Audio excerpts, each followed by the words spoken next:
Roger held his arm so tightly that it was certain to leave bruises, even if those bruises would fade quickly. The priest ripped the door to Yuya's room open, practically flinging Yuya inside. Yuya tripped on the hem of his robe. A yelp escaped him as he went tumbling face first into the carpet. Dennis flinched at the sound of the door slamming. The boy hesitated halfway in the middle of starting to pour tea, looking up nervously from the small table. Yuya scrambled up to his knees, shoulders up around his ears as he turned back to face Roger. "I told you not to react to anything today," Roger said, his words coming out with a hiss. "That expression you made is enough to have us dealing with a mob for weeks." I'm sorry," Yuya mumbled. "I was just shocked." "Don't let him intimidate you," Yuri hissed at the back of Yuya's mind. "You could kill him with a pinky finger." "Just because we could during a new moon doesn't mean we can now," Yuto scolded. "We can't provoke him. He's already angry." Roger's lip curled, and his hand twitched. Yuya sucked in a breath and held it, waiting for the backhand he was sure was coming. The voices in his head were loud and bickering, but not loud enough to block out the sound of the priest's angry, hateful thoughts that Yuya wished he couldn't hear. "I'm going to rip this little piece of shit to pieces. What a useless boy. I swear if I didn't need him, I would dump him in a blasted lava pit." But the moment passed, and Roger just shook his head, taming down his own angry, violent thoughts until Yuya couldn't hear them anymore. "I have to go and do damage control," he said through his teeth. "You stay put, and I don't want to hear another word out of you until it's time for your ritual. Do you understand?" "Yes, sir." Roger's eyes snapped to Dennis, whose eyes immediately dropped to the floor. "Boy, make sure he's ready for his runes to be reapplied in the next 3 hours. You will bring him downstairs when the bells ring. Is that clear?" "Yes, sir," Dennis said, not looking up from the floor. Roger spared one last angry, burning gaze at Yuya. Then his robes flapped around him as the door opened and slammed shut again, the sound of the lock clicking into place. For a few moments, Yuya could only breathe. "He's mostly hot air," Yugo tried to comfort him. "Buck up, Yuya. It's gonna be okay." "No," Yuya mumbled. It's not." Bile rose up at the back of his throat. His brain was suddenly splattered with the image of blood, the memory of the knife flashing through the man's neck, the bodies he had seen that hadn't yet been cleared away, and he choked. He shuddered so badly that he thought he would fall over, clapping his hands to the sides of his head and screwing his eyes shut. "I'm sorry," he mumbled. I'm sorry. Dennis's eyes dropped lightly, tentatively onto Yuya's shoulders. "Hey," he whispered. "Hey, it's okay. It's all right." I killed him, Dennis. I gave them the signal to execute him. It's my fault. It's my fault again. It's my fault." "No, it's not," Dennis said. "Come on, Yuya, look at me. Come on, that's it." Yuya's breaths took some time to calm down. They felt horribly thick and harsh against his dry throat, his whole body trembling as tears escaped the edges of his eyes. "I'm sorry," Yuya said again. "No, shh. It's okay," Dennis said. He put his hand gently under Yuya's chin, tilting him up towards him. Yuya's eyes opened slowly until he could see the young man's face. Dennis had a foreign face, a little more angled and with lower cheekbones than most in the Zarkanian Empire, skin more pinkish than pale, and eyes a clear blue. His curly orange hair was always a little messier than he would like it, and there was a small beauty mark under his right eye that quirked when he smiled, like he was doing now. He had a crooked sort of smile, one that never quite reached his eyes, as though he weren't sure if he were happy or not, but was going to pretend that he was. Of course, Yuya knew Dennis wasn't happy. It wasn't really possible. "There you go," Dennis said, smiling again. "You all right?" "Not really," Yuya said. "Thank you." Dennis squeezed Yuya's shoulders lightly, then stood up, reaching one hand down to Yuya. Come on, you haven't eaten yet today, right? I'm so useless, I wish I would just die. Yuya tried to pretend he didn't hear Dennis's thoughts, forcing a smile as he accepted the hand.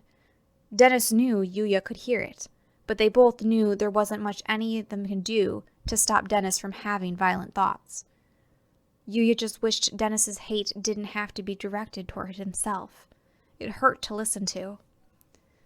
Dennis tugged Yuya gently over to the table, where a very sparse breakfast was waiting. It was barely more than bread and tea, just enough sustenance to keep someone barely alive. Yuya didn't need to eat, of course, but it was painful not to.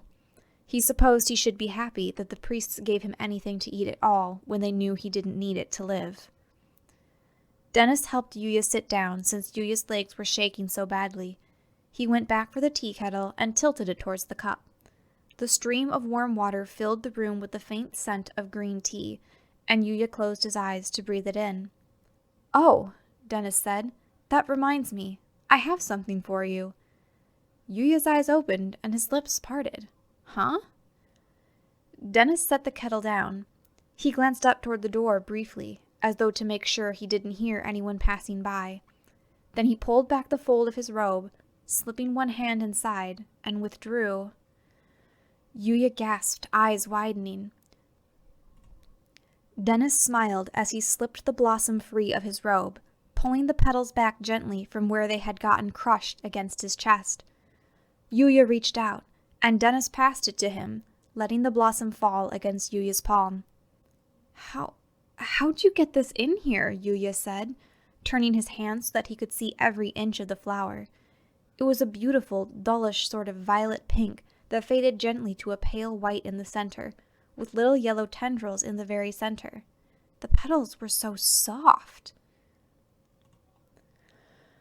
"Roger sent me to run messages to Priest Phoenix this morning, and I found it in the mud between the temples," Dennis said. "I figured they'd pull it up once they found it, anyway." Yuya looked up quickly, frowning at Dennis. "You have to be more careful," he said. "Roger he'd beat you again if he caught you." "He didn't, though," Dennis said, winking. "I deserve to be hurt badly anyway for being such a coward," his thoughts rang in Yuya's head, and Yuya had to put one hand to his temple, wishing there was a way to turn that off. It hurt hearing Dennis think things like that about himself. It was worse than hearing the destructive thoughts of the priests or the crowds. "If he doesn't stop that, I'm going to kill him," Yuri announced, but Yuto shushed him. "You okay, Yuya?" Yugo asked, sounding worried. "I'm fine," Yuya reassured them, his eyes falling back to the flower. It was so tiny. He could still feel some of the life in it, even though it had been pulled up hours ago. "I think it's called a hellebore," Dennis said. "That's the name of the town you came from, right?" Yuya's chest tightened, but he smiled a little. Faint memories of happier days spiraled through his head. "Yeah," he whispered. "That was it." He cupped the flower in his hands, eyes raising up to the room while Dennis finished getting the tea ready. To anyone who might open the door, the room looked like a luxurious place, a room fit for a king, or an emperor. Deep crimson carpeted the floor, the walls paneled with a dark brown wood that had been polished to a perfect shine. The wardrobe, dresser, the handful of chairs and tables, all were made from the same ebony-colored wood. Even the bedposts were a deep black, the bed itself far too large for just one 14-year-old boy, and covered in rich, incredibly soft fabric with a matching canopy. This was the kind of room that ate away at light and put a fear of the dark into someone. It was a room for an emperor, or as Yuya better knew it, it was a room for a prisoner. Just a fancier gilding for a fancier cage. He licked his lips nervously, eyes flickering toward the door. He didn't hear any thoughts from the hallway, but that didn't mean anything. He could only hear thoughts if they were violent or destructive, after all. Hopefully, not hearing anything meant at the very least that no one particularly dangerous was coming near. He turned his eyes back to Dennis. "You should eat," Dennis said. "Dennis," Yuya breathed, and his voice must have sounded pretty desperate because Dennis looked up jerkily. Do you know anything about a goddess?" Dennis blinked, no recognition sparking through his eyes. "Why?" he said. Yuya dropped his gaze to the table. After the execution," he said, stumbling over the words as bile rose up in his throat at the memory, "someone started shouting. Something about a goddess's champion. Someone who could, He wasn't sure how to say it without it sounding bad, biting into the tip of his tongue briefly. "Someone who could destroy me," he said. "Do you know anything about that?" Dennis watched Yuya for a moment, looking uncertain. "Are you worried?" he said finally. Yuya chewed on the inside of his cheek, avoiding Dennis's gaze. Dennis leaned over the table, trying to get Yuya to look at him. "Or are you thinking of something else?" "I was going to ask that too," Yuto echoed at the back of his mind. "Yeah, I mean, is that really what you're thinking?" Yugo said. Yuya finally had to look at Dennis, certain that the truth was in his eyes. He was positive Dennis knew what he was thinking, but he was waiting for Yuya to say it. I was thinking, she could stop all this from happening if it's true," Yuya said. "That I could maybe find her and—" "You're basically telling me that you want to commit suicide," Dennis said, his voice coming out edged. "You're telling me that you want to go find this goddess champion thing so that you can off yourself?" Yuya's shoulders rose up around his ears. He avoided Dennis's gaze. "I can't do this anymore," he whispered. "So many people died last night because of me, because they want this to stop as much as I do." "They don't understand," Dennis said, grabbing Yuya's shoulders. "They don't know. This isn't your fault, Yuya. It's the fucking priests. They're just using you. If the people knew that, they'd—" "The eclipse is coming soon." Dennis's voice stopped immediately. His fingers were tight against Yuya's shoulders, trembling slightly. Yuya could look at him now, could meet his gaze.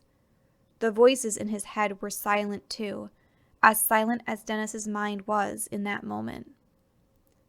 Yuya reached up to put his hand on top of Dennis's. He tried to smile. "No one's happy, Dennis," he said. "Everyone's scared of me." He looked down, hand tightening on top of Dennis's. "And maybe you're right. Maybe it is the priest's fault." He shook his head. But in 6 months, they will have a reason to be afraid of me. I won't be me anymore. After the eclipse, it's over." He smiled at Dennis again, feeling tears in his eyes. "Maybe you're right that the people don't know any better. But in 6 months, the eclipse will happen, and I'll really be the thing that everyone fears." Dennis was trembling. He was the one who couldn't meet Yuya's gaze this time. Slowly, Yuya slid Dennis's hand off of his shoulder, holding it gently against the blossom in his other hand. "I'm glad, though, that you care so much," he said, his voice choked. I would miss you, if there really was a goddess and she came to defeat me." Dennis dragged in a tight, shuddering breath. "Am I going to have to lose the only friend I have a second time?" he mumbled. "Do I really have to do that?" Yuya felt Yuri tighten up at the back of his mind, heard him hiss softly. But it was a sad, keening sort of sound, one that made Yuya's throat tighten too. "She might not even exist," Yuto said quietly. Yuya dropped his gaze to his lap. He wasn't sure if he should acknowledge Dennis's trembling shoulders, or the thoughts of self-hate that spiraled through his mind. "Guys, someone else is coming," Yugo said suddenly. "I don't know if they're coming to the door, but, they have really nasty thoughts." "Someone's coming," Yuya said, catching the hint of what Yugo had heard.